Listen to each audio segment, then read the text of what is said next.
Hello everyone, welcome to Civil 360 IAS Academy's companion classes. So, Polity ക്ലാസ്സിൻ്റെ second class അല്ലേ, polity നോട്ട്സിൻ്റെ second class ആണ് ഇന്നത്തത്. So last class നമ്മൾ അതിൻ്റെ mains എങ്ങനെ എഴുതണമെന്ന് പഠിച്ചിട്ടുണ്ടായിരുന്നു. പിന്നെ കുറച്ച് ടോപ്പിക്സ് നമ്മൾ ഡിസ്കസ് ചെയ്തിട്ടുണ്ടായിരുന്നു. സോ അതിൽ നിന്ന് വ്യത്യസ്തമായിട്ടുള്ള കുറച്ച് അധികം ടോപ്പിക്സ് നമുക്ക് ഡിസ്കസ് ചെയ്യാം. So let's get into the session. Panchayati Raj, very important portion. Questions ഇഷ്ടം പോലെ നിങ്ങൾക്ക് വരാവുന്ന ഒരു ഏരിയയാണ് പഞ്ചായത്തി രാജ്. മെയിൻസിനായിക്കോട്ടെ പ്രിലിംസിനായിക്കോട്ടെ ഏതൊരു കൊതിനാണെങ്കിലും ഏറ്റവും കൂടുതൽ ക്വസ്റ്റ്യൻസ് വരാൻ പറ്റുന്ന ഒരു ഏരിയയാണ് Panchayati Raj. So it's constitutional status എന്ന് പറയുന്നത് 73rd constitutional amendment act 1992. It ഈ സ്റ്റാറ്റസ് 1992 73rd അമെൻമെൻറ്റ് വഴിയാണ് നമുക്ക് പഞ്ചായത്തി രാജിൻ്റെ എന്ത് വന്നത്, അതൊരു കോൺസ്റ്റിറ്റ്യൂഷനിലേക്ക് ആഡ് ചെയ്തത് Panchayati Raj. And it added part 9 articles 243 to 243O and 11th സ്കെഡ്യൂളും കൂടെ എന്ത് ചെയ്തിട്ടുണ്ട്, ആഡ് ചെയ്തിട്ടുണ്ട്. It has 29 subjects.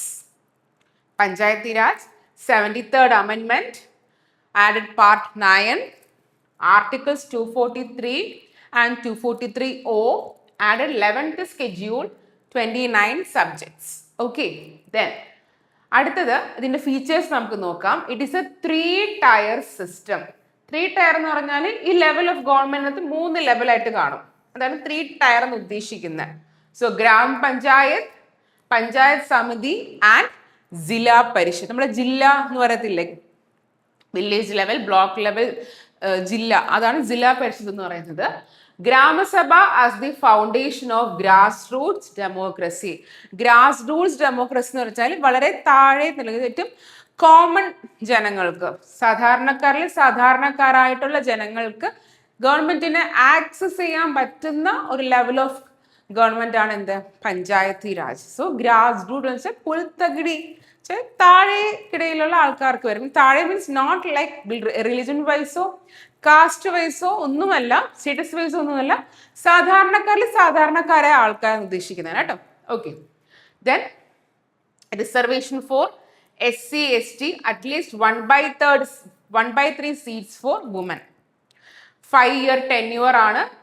Then election, state election commission ആണ് പഞ്ചായത്തി ഇലക്ഷൻസ് എന്ത് ചെയ്യുന്നത്, കണ്ടക്ട് ചെയ്യുന്നത്. നമ്മുടെ ലെജിസ്ലേറ്റീവ് അസംബ്ലി ഇലക്ഷനും പാർലമെന്റ് ഇലക്ഷനും കണ്ടക്ട് ചെയ്യുന്നത് സെൻട്രൽ ഇലക്ഷൻ കമ്മീഷൻ ആണെങ്കിൽ ഇവിടെ ആരാണ്, സ്റ്റേറ്റ് ഇലക്ഷൻ കമ്മീഷനാണ് കണ്ടക്ട് ചെയ്യുന്നത്. And state finance commission reviews financial position of local bodies every 5 year. So അവരുടെ ഫിനാൻഷ്യൽ കാര്യങ്ങൾ നമ്മൾ നോക്കുന്നത്, പഞ്ചായത്ത് ലെവലിലെ ഫിനാൻഷ്യൽ കാര്യങ്ങൾ നോക്കുന്ന ആരാണ്, സ്റ്റേറ്റ് ഫിനാൻസ് കമ്മീഷൻ ആണ് ചെയ്യുന്നത്. ക്ലിയർ? ഓക്കെ. ദെൻ ഇമ്പോർട്ടൻസ് നമുക്ക് നോക്കാം. ഡീപ്പനിങ് ഓഫ് ഡെമോക്രസി, കുറച്ചും കൂടി വളരെ ആഴത്തിൽ ഡെമോക്രസിയെ കൊണ്ടുപോകാൻ പറ്റുന്നതാണ് എന്ത്, പഞ്ചായത്തി രാജ് അല്ലേ. കുറച്ചും കൂടി ഡീപ്പായിട്ട്, അതായത് ജനാധിപത്യം അങ്ങ് വളരെ പുൽത്തകിടികളിൽ എത്തുന്ന രീതിയിൽ, അത് ഏറ്റവും സാധാരണക്കാരനായ ജനങ്ങളിലേക്ക് എത്തുന്ന രീതിയിലുള്ളതായിരിക്കണം എന്നാണ് പറയുന്നത്. And it is A participatory government means so every section of people can participate in the decision making process of the government. Local level planning and service delivery, then political empowerment of women and marginalized groups. സാധാരണ കുറച്ച് vulnerable sections ആയിക്കോട്ടെ, കുറച്ച് digital section, എല്ലാ സെക്ഷൻസും എന്താണ് access ചെയ്യാൻ പറ്റുന്നത്. Major challenges എന്ന് പറഞ്ഞാൽ 3Fs പ്രോബ്ലം ആണ്. That is inadequate functions, funds and functionaries. Sometimes there will be excessive state government control and limited on source revenue. This is the main funding in the ഭാഗമായിട്ടാണ് revenue നമുക്ക് ഭയങ്കരമായിട്ട് കുറയുമ്പോൾ limit ചെയ്യുമ്പോൾ. Capacity and accountability issues. Accountability means what, responsibility.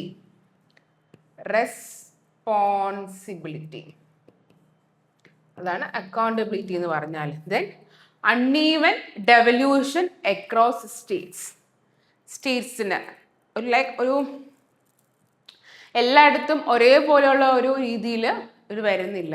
അപ്പോൾ പലയിടങ്ങളിലും പല രീതിയിൽ പഞ്ചായത്തിൽ ഇപ്പോൾ ഡെവലപ്മെന്റ് ഉണ്ടാവും, ചിലങ്ങളിൽ ഉണ്ടാവും. സോ ആ ഒരു അൺഈവൻ ഡെവല്യൂഷൻ പ്രശ്നം ഉണ്ടാവുന്നുണ്ട്. So it's way forward is നമ്മൾ ആ ജെനുവിൻലി നമ്മൾ എന്ത് ചെയ്യണം, ആ 3Fs ഡെവലപ്പ് ചെയ്യണം. Then strengthen grama sabha, improve local revenue mobilisation. Improve what?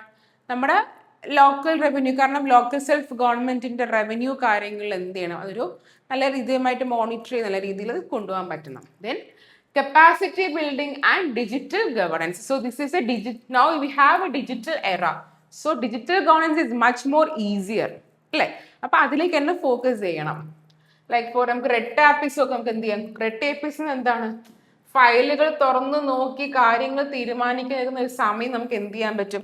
Reduce ചെയ്യാൻ പറ്റും through digital governance. Then social audit and greater transparency. Next is parliament and state legislature. So parliament പഠിക്കാൻ തന്നെ നമുക്ക് ഒരുപാട് നേരം എടുക്കുന്ന ഒരു കാര്യമാണ് സ്റ്റേറ്റ് ലെജിസ്ലേച്ചർ. വൺസ് നിങ്ങൾ സെൻട്രൽ ഗവൺമെന്റ് നല്ല രീതിയിൽ പഠിച്ചു കഴിഞ്ഞാൽ പിന്നെ നിങ്ങൾക്ക് സ്റ്റേറ്റ് ഗവൺമെന്റ് പഠിക്കാൻ വളരെ ബുദ്ധിമുട്ടുണ്ടാവില്ല. കമ്പയർ ചെയ്ത് പഠിച്ചാൽ മതി ആർട്ടിക്കിൾസ് തമ്മിൽ. ഞാനൊരു ഒരു ചെറിയൊരു ഷോർട്ട് കട്ട് പറഞ്ഞുതരാം. സെൻട്രൽ ഗവൺമെന്റിന്റെ ഫോർ എക്സാമ്പിൾ പ്രസിഡന്റ് നമ്മൾ പഠിക്കുകയാണെങ്കിൽ അതിന്റെ പാരലലി നമുക്ക് സ്റ്റേറ്റ് ഗവൺമെന്റ് വരുന്നത് ആരാണ്? ഗവർണർ വരും അല്ലേ? ഗവർണറാണ് വരുന്നത്. So I M giving you a very small shortcut. If you add 89 to the articles regarding president, you will get articles regarding governor. പ്രസിഡന്റിന്റെ ആർട്ടിക്കിൾസിന്റെ കൂടെ നിങ്ങൾ 89 ആഡ് ചെയ്യുകയാണെങ്കിൽ അതിന് പാരലലിയുള്ള ഗവർണറിന്റെ ആർട്ടിക്കിൾസ് നമുക്ക് കിട്ടും. ഫോർ എക്സാമ്പിൾ ഇവിടെ നമ്മൾ 74 പറയുകയാണെങ്കിൽ പ്ലസ് 89 ചെയ്യുമ്പോൾ നമുക്ക് പാരലലി ഗവർണറിന്റെ ആർട്ടിക്കിൾസും നമുക്കിവിടെ കിട്ടും. ഹിയർ ഇറ്റ് ഈസ് 163 വരും അല്ലേ? ആ 163 നമുക്ക് ഇവിടെ കിട്ടും. ട്രൈ ചെയ്ത് നോക്കുക. It's very easy to memorise articles. അപ്പം ആർട്ടിക്കിൾസ് ശരിക്കും മെമ്മറൈസ് ചെയ്യേണ്ടി വരില്ല, റിമെമ്പർ ചെയ്യാൻ പറ്റും, ഓർത്തിരിക്കാൻ പറ്റും. നിങ്ങൾക്ക് അത് കാണാൻ പഠിക്കേണ്ട ആവശ്യം വരില്ല അവിടെ. സോ പാർലമെന്റ് നമുക്ക് നോക്കാം. Parliament is very important. Parliament എന്ന് പറഞ്ഞാൽ ലൈക്ക് ഒരു ബേസിക് സ്ട്രക്ചറിന്റെ കാര്യങ്ങളൊക്കെ വരുന്നുണ്ട് അതിനകത്ത്. President, Rajya Sabha and Lok Sabha is constitute parliament. So പാർലമെന്റിനകത്ത് ഇപ്പം what are like which all things are constitutes parliament. Parliament എന്തൊക്കെയാണെന്ന് ചോദിച്ചാൽ നമ്മൾ പറയും 2 ഹൗസസ് മാത്രമേ ഉള്ളൂ, ലോക്സഭ രാജ്യസഭ. അത് തെറ്റാണ്. You must say that parliament consist of president, Lok Sabha and Rajya Sabha. President is an integral part of parliament, but he is not attending the proceedings of parliament. പാർലമെന്റിന്റെ ഏറ്റവും പ്രധാനപ്പെട്ട ഒരു ഭാഗമാണ് ആര്? പ്രസിഡന്റ്. പക്ഷെ അദ്ദേഹം എന്ത് ചെയ്യുന്നില്ല? അദ്ദേഹം പാർലമെന്റിന്റെ കാര്യങ്ങളൊന്നും പങ്കെടുക്കുന്നില്ല. Then Rajya Sabha council of States and permanent house ആണ്. Lok Sabha house of the people, indirectly elected. So election വഴി പോകുന്ന ആൾക്കാരോട് വരുന്നത് നമ്മുടെ ലോക്സഭയിലേക്കാണ് പോകുന്നത്. ദെൻ രാജ്യസഭയിലെ കുറച്ച് UPSC പോയിന്റ്സ് ആണ്. Represents states and union territories. It is a permanent house. Members representing states are indirectly elected by elected members of the state legislative assemblies through proportional representation by single transferable vote. Single transferable vote എന്ന് പറഞ്ഞാൽ for example ഞാൻ ഇവിടെ നിങ്ങൾക്ക് പറഞ്ഞുതരാം.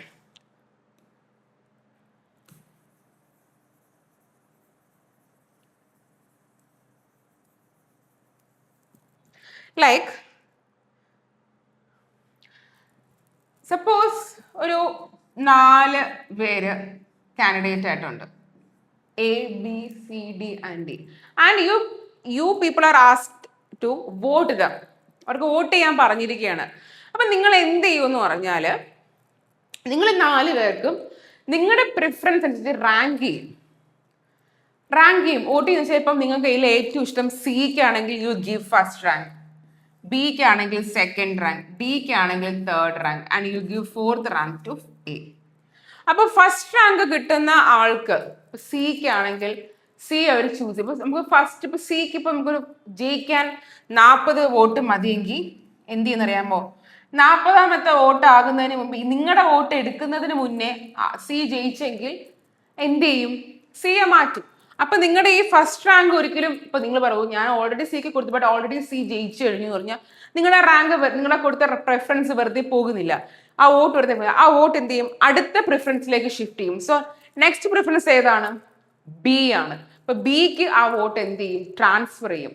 This is called what, single transferable vote.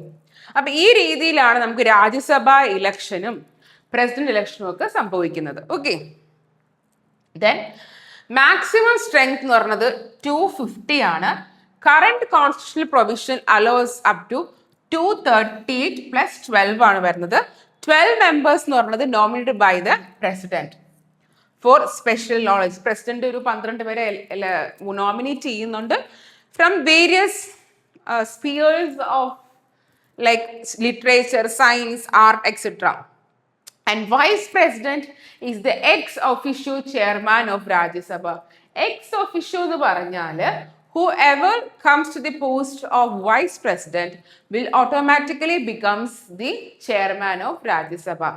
ആരാണോ vice പ്രസിഡന്റിന്റെ സ്ഥാനത്തേക്ക് വരുന്നത് അവര് ഓട്ടോമാറ്റിക് ആയിട്ട് ആരാണ്, രാജ്യസഭയുടെ ചെയർമാൻ ആകും. So that's the meaning.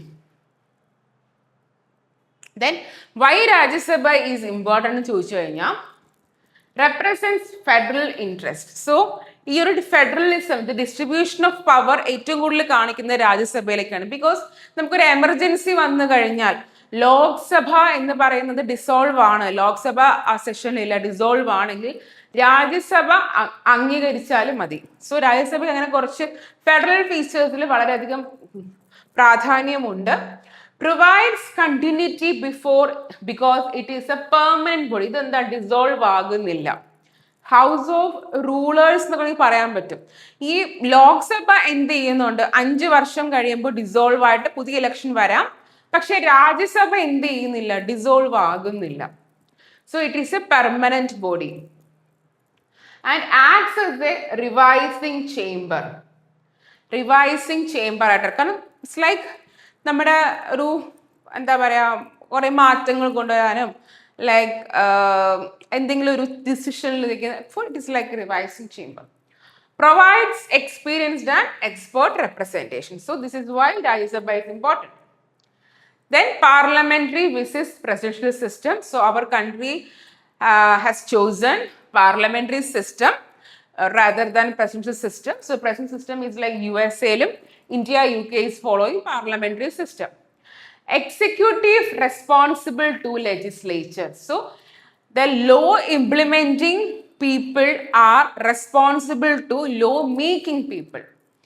And here executive generally not responsible legislature. Legislature അധികം റെസ്പോൺസിബിൾ ആകുന്നില്ല executive. PM is real executive. ഇവിടെ president is the real executive. And fusion of രണ്ട് എക്സിക്യൂട്ടീവ് ഇംപ്ലിമെന്റേഷനും ക്രിയേഷനും ലോസിന്റെ കാര്യത്തിൽ, ലോസിന്റെ ഇംപ്ലിമെന്റേഷനും ക്രിയേഷനും രണ്ടുപേരും എന്താണ്, ഒരുമിച്ചാണ് നിൽക്കുന്നത്. And also the separation of powers ഇവിടെ ഉണ്ട്, രണ്ടും ഇൻഡിപെൻഡന്റ് ആണ് നിൽക്കുന്നത്. They are collectively responsible and here fixed tenure ഉണ്ട്. Executive can fall through no confidence motion. എന്താണ് നോ കോൺഫിഡൻസ് മോഷൻ എന്ന് പറഞ്ഞാൽ അവിശ്വാസ പ്രമേയം എന്ന് പറയും. ഇഫ് നോ കോൺഫിഡൻസ് മോഷൻ പാസ്സായി കഴിഞ്ഞാൽ ആ ഒരു മിനിസ്ട്രി എന്ത് ചെയ്യണം, അത് ഡിസ്മിസ് ആവും. They have to resigned. President normally cannot be removed through no confidence motion. Example India, UK. Example USA. Parliamentary form with some features of the presidential system. നമുക്ക് കുറച്ച് presidential system ഉണ്ട്, but we are not into presidential system more, but we are focusing on parliamentary system. So നമുക്ക് പാർലമെന്റിൽ ഞാൻ പറഞ്ഞതുപോലെ നമുക്ക് 2 houses ഉണ്ട്, ലോക്സഭ, രാജ്യസഭ. പക്ഷെ നമുക്ക് സ്റ്റേറ്റ്സ് എടുക്കുകയാണെങ്കിൽ 2 ഹൗസസ് എല്ലാ സ്റ്റേറ്റ്സിനും ഇല്ല. 28 സ്റ്റേറ്റ്സിൽ നമുക്ക് 22 മാത്രമേ നമുക്ക് എന്താണ് ഒരു ഹൗസ് ആയിട്ടുള്ളൂ. ബാക്കി ആറ് സംസ്ഥാനങ്ങൾക്ക് മാത്രമേ 2 house, that is Andhra Pradesh, Karnataka, Bihar, UP, Maharashtra. Yes, and Telangana. Andhra Pradesh, Karnataka, Bihar, UP, Maharashtra and Telangana. ഈ ഒരു 6 സംസ്ഥാനത്തിന് മാത്രമേ എന്തുള്ളൂ, അപ്പർ ഹൗസ് ഉള്ളൂ. ആ അപ്പർ ഹൗസ് എന്ത് പറയും നമ്മൾ? ലെജിസ്ലേറ്റീവ് കൗൺസിൽ എന്ന് പറയുന്ന ലെജിസ്ലേറ്റീവ് കൗൺസിൽ, അതാണ് രണ്ടാമത്തെ house. So article 169 creation or abolition of legislative council. പാർലമെന്റിനാണ് ഈ സംസ്ഥാനങ്ങൾക്ക് അപ്പർ ഹൗസ് ക്രിയേറ്റ് ചെയ്യാനും അബോളിഷ് ചെയ്യാനുള്ള അവകാശമുള്ളത്. ദെൻ ടോട്ടൽ സ്ട്രെങ്ത് എങ്ങനെ വരുന്ന വെച്ചാൽ അസംബ്ലിയുടെ 1/3 മെമ്പർ കൂടുതൽ വരില്ല. മിനിമം 40 മെമ്പേഴ്സ് ആയിരിക്കും ഭരിക്കുന്നത്. ഇലക്ഷൻ എന്ന് പറഞ്ഞാൽ 1/3 ലോക്കൽ അതോറിറ്റീസ്, 1/12 ഗ്രാജുവേറ്റ്സ്, 1/12 ടീച്ചേഴ്സ് ആയിരിക്കും ലെജിസ്ലേറ്റീവ് കൗൺസിലിൽ. Then 1/3 member legislative assembly and 1/6 will be nominated by the governor. Function that is also a revising chamber like Rajya Sabha, provides representation to different sections or groups, and it allows additional scrutiny of legislature. നമ്മുടെ രാജ്യസഭയുടെ functions തന്നെ ആയിരിക്കും. And it is like it cannot permanently provide legislation. Consider കുറച്ച് expensive ആണ്. That is Y കുറച്ച് population കൂടുതലുള്ള സംസ്ഥാനങ്ങൾക്കാണ് ഇത് വരുന്നത്. അപ്പോൾ ഫോർ ലൈക്ക് നമ്മൾ കേരളത്തിൽ നോക്കിക്കഴിഞ്ഞാൽ നമുക്ക് ഒരു ഹൗസ് ലെജിസ്ലേറ്റീവ് അസംബ്ലി മാത്രമേ ഉള്ളൂ. ലൈക്ക് ലോവർ ഹൗസ് ആണ് എന്താ ലെജിസ്ലേറ്റീവ് അസംബ്ലി. ലോവർ ഹൗസ് എന്താ legislative assembly like Lok Sabha. And upper house ആണ് ഏത്? Legislative council like Rajya Sabha. And it democratic is typically debated because members are not directly elected with same manner as MLAs. നമുക്ക് like upper house എങ്ങനെ അതേ തന്നെ ആയിരിക്കും. Then 106th Constitutional Amendment Act, Women's Reservation is very important. Question ചോദിക്കാൻ chance ഉള്ള area ആണ്. Provides 33% reservation for women in Lok Sabha and Legislative Assembly and Legislative Assembly. Reservation includes SC/ST reserved seats implemented after delimitation following the first census conducted after the act. Reservation is provided for 15 years ആണ് കേട്ടോ. And it can be subjected to extension. So ഈ ഒരു റിസർവേഷന്റെ പേര് എന്താണ്? നാരി ശക്തി വന്ദൻ അഭിയാൻ. അഭിയാൻ എന്ന് പറയും. And Adhiniyam, Nari Shakti Vandan Adhiniyam. നിയം പോലത്തെ ഒരു വേർഡാണ്, ഹിന്ദി വേർഡാണ്. നിങ്ങളുടെ പേര് നിങ്ങൾക്ക് കിട്ടിയില്ലെങ്കിലും ഈ അമെൻമെന്റ് മറന്നു പോകരുത്.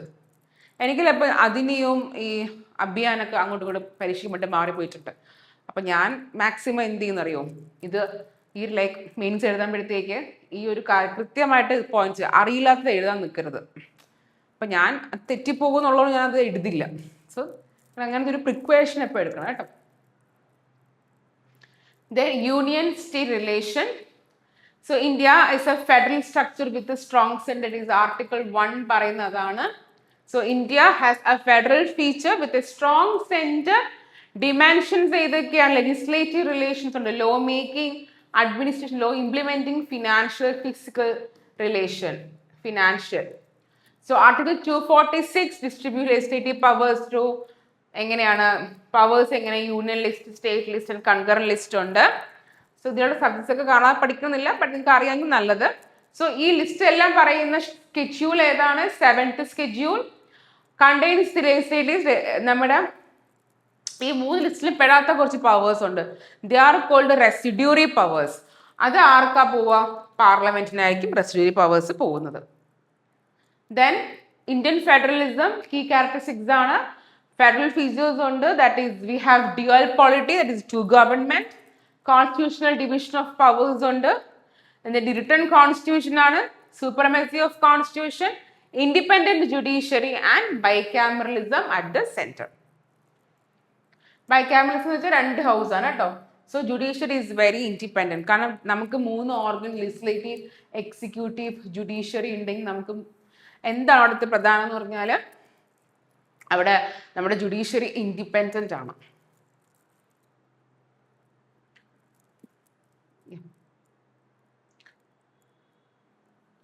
Then unitary or strong center features. We have single constitution ഉണ്ടായിരിക്കും. Then we have single citizenship and we have strong emergency provisions. During emergency, the state will come under the direct control of the center, which indicates what? Our unitary feature. Residuary powers with the center, governor appointed by the president, Parliament's power regarding formation or alternation of states, and integrated judiciary. So India is often described as federal with a strong center or quasi-federal എന്ന് പറയും. Quasi means half അല്ലെങ്കിൽ semi എന്നൊക്കെ പറയാം. Rather than pure. നമ്മൾ completely delegation of power എന്ന് പറയാൻ പറ്റില്ല. അവിടെ നമുക്ക് പകുതി, ബിക്കോസ് സെന്ററിന് അതിൻ്റെതായ ഇമ്പോർട്ടൻസും ഉണ്ട്. സെന്റർ പറയുന്നപ്പുറം കാര്യങ്ങൾ പോവില്ല. So we can say that India has indestructible union of destructible States. It's very very important. നമ്മുടെ യൂണിയൻ എന്താണ്? ഇൻഡിസ്ട്രക്റ്റബിൾ ആണ്, തകർക്കാൻ പറ്റാത്ത union.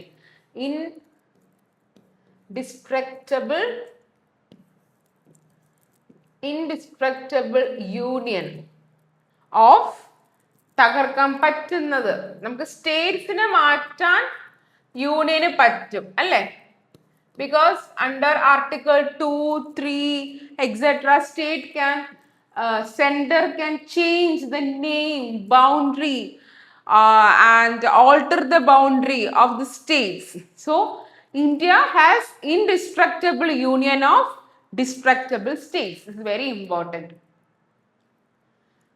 And we have cooperative federalism. So though we have this federalism is like ഒരു rigid ആണെന്ന് നമുക്ക് തോന്നില്ല, ആണെങ്കിൽ flexible ആണെങ്കിലും, in fact our federalism is what? Cooperative federalism. Center and states work together to achieve common national objectives. So we have a cooperative, സഹകരണത്തോടു കൂടിയുള്ള power distribution, power delegation, better policy coordination ഉണ്ട്, shared implementation of national programs strengthens national unity. So that useful such as health, education, infrastructure ഒക്കെ എടുത്തു കഴിഞ്ഞാൽ centre ഒരു സഹകരണത്തോടാണ് പൊയ്ക്കൊണ്ടിരിക്കുന്നത്. Examples: GST Council, Niti Aayog, centrally sponsored schemes, interstate council. Challenges എന്തൊക്കെയാണ്? Fiscal dependence of states. Like നമുക്ക് സ്റ്റേറ്റ്സിന് എന്താണ് ഒരു സാമ്പത്തിക ഫണ്ടിന് കാര്യത്തിൽ നമുക്ക് യൂണിയൻ ഡിപ്പെൻഡ് ചെയ്യേണ്ടതായിട്ടും ആൻഡ് ഡിസ്പ്യൂട്ട്സ് ഓവർ GST കാര്യങ്ങൾക്ക് വരാം.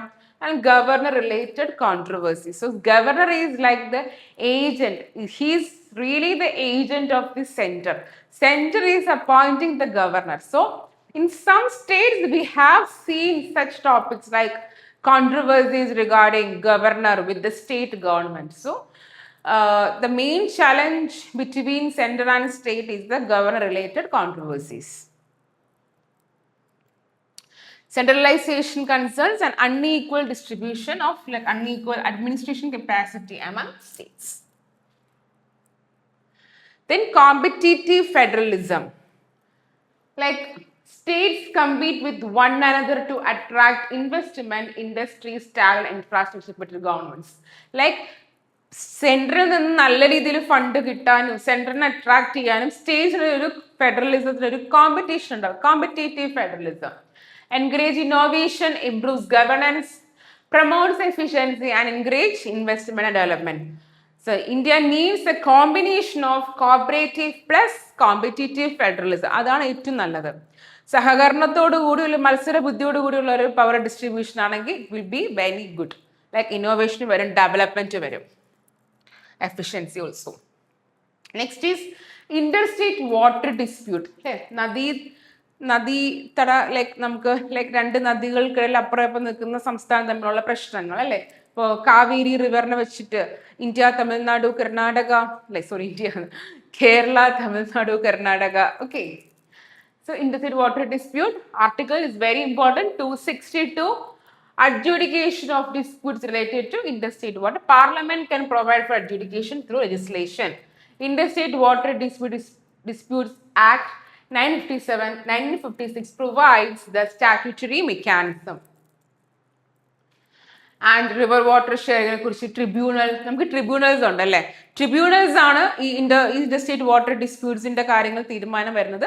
പാർലമെന്റിനാണ് അതിനുള്ള അവകാശം കൊടുക്കുന്നത്. അവിടെ കോടതികൾ കാട്ടി പാർലമെന്റാണ് ലോ ഉണ്ടാക്കുന്നതും. പാർലമെന്റ് നിയമിക്കുന്ന ട്രിബ്യൂണൽസ് താൽക്കാലിക കോടതി, ടെമ്പററി കോർട്സ്, അവരാണ് ഇതിനുള്ള തീരുമാനം ഉണ്ടാക്കുന്നത്. Then implementation of awards, climate change and water scarcity, interstate political tension, etc.